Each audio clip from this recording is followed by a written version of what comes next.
తెలంగాణలో 2 teacher, 1 graduate MLC స్థానానికి ఓట్ల లెక్కింపు ప్రక్రియ కొనసాగుతోంది. కరీంనగర్, మెదక్, నిజామాబాద్, ఆదిలాబాద్ పట్టభద్రులు ఉపాధ్యాయ స్థానంతో పాటు వరంగల్, ఖమ్మం, నల్గొండ టీచర్ ఎమ్మెల్సీ స్థానానికి ఎన్నిక జరిగింది. ఇవాళ ఓట్ల లెక్కింపు కొనసాగుతోంది. కౌంటింగ్ కేంద్రాల దగ్గర పటిష్ట భద్రత ఏర్పాటు చేశారు.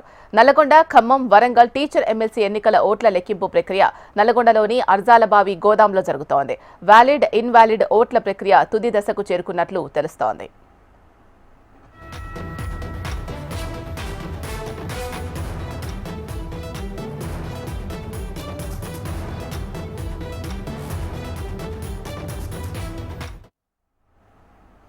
తెలంగాణలో 2 టీచర్, 1 గ్రాడ్యుయేట్ ఎమ్మెల్సీ స్థానానికి ఓట్ల లెక్కింపు ప్రక్రియ కొనసాగుతోంది.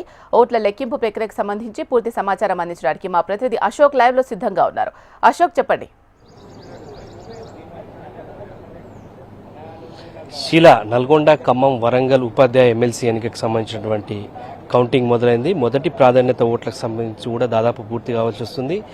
24,139 ఓట్లు వ్యాలిడ్ ఓట్లుగా తేల్చారు. ప్రస్తుతం వాటిలో వ్యాలిడ్, ఇన్వాలిడ్ ఓట్లను కూడా లెక్కించుతూనే మొదటి ప్రాధాన్యత సంబంధించిన ఓట్ల లెక్కింపు కూడా కొనసాగుతుంది. దాదాపు మరొక గంట అయితే మొదటి ప్రాధాన్యత సంబంధించిన ఓట్ల లెక్కింపు పూర్తయ్యే అవకాశం ఉంది. మొత్తం 19 మంది అభ్యర్థులు పోటీ చేసినటువంటి ఈ ఎన్నికలో ప్రస్తుతం మొదటి ప్రాధాన్యత ఓటుకు సంబంధించి PRTU TS నుంచి పింగల్ శ్రీపాల్ రెడ్డి ముందంజలో ఉన్నారు. అలాగే UTF అభ్యర్థి నర్సిరెడ్డి రెండో స్థానంలో ఉన్నారు.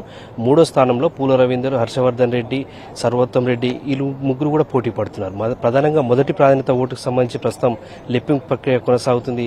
మనం చూస్తున్నాం నల్గొండ, ఖమ్మం, వరంగల్ మొత్తం 12 జిల్లాలకు సంబంధించినటువంటి దాంట్లో 25,797 ఓట్లు ఉన్నటువంటి ఈ ఉపాధ్యాయ ఎన్నికల్లో 24,139 ఓట్లు పోలింగ్ అయ్యాయి. దీనికి సంబంధించినటువంటి ప్రక్రియ కొనసాగుతుంది. ఈ నల్గొండ పట్టణంలో ఉన్నటువంటి ఆర్జాలబావి దగ్గర 3 అంచెల భద్రత మధ్య ప్రస్తుతం కౌంటింగ్ కేంద్రంలో ప్రాసెస్ మొదలవుతుంది. ఒక గంటలోనే అయితే దీనికి సంబంధించిన మొదటి ప్రాధాన్యత సంబంధించినటువంటి ఓట్ల లెక్కింపుకు సంబంధించినటువంటి ఫలితం రాబోతుంది. అయితే మొదటి ప్రాధాన్యత ఓట్లలో ఎవరికి కూడా సరైనటువంటి మెజారిటీ రాకపోతే, గెలుపు కోట రాకపోతే రెండవ ప్రాధాన్యత సంబంధించినటువంటి ఓట్ల లెక్కింపు కొనసాగుతుంది. సో ఇవాళ సాయంత్రం వరకు కూడా లెక్కింపు ప్రక్రియ కొనసాగుతుందని చెప్పేసి మనకు RO చెప్పడం జరిగింది. మొత్తంగా చూసినట్లయితే నల్గొండ, ఖమ్మం, వరంగల్ ఉమ్మడి 3 జిల్లాలకు సంబంధించినటువంటి ఉపాధ్యాయ ఎన్నికకు సంబంధించినటువంటి కౌంటింగ్ అయితే ప్రశాంతంగా కొనసాగుతుంది. Sheela, right. Thank you Ashok.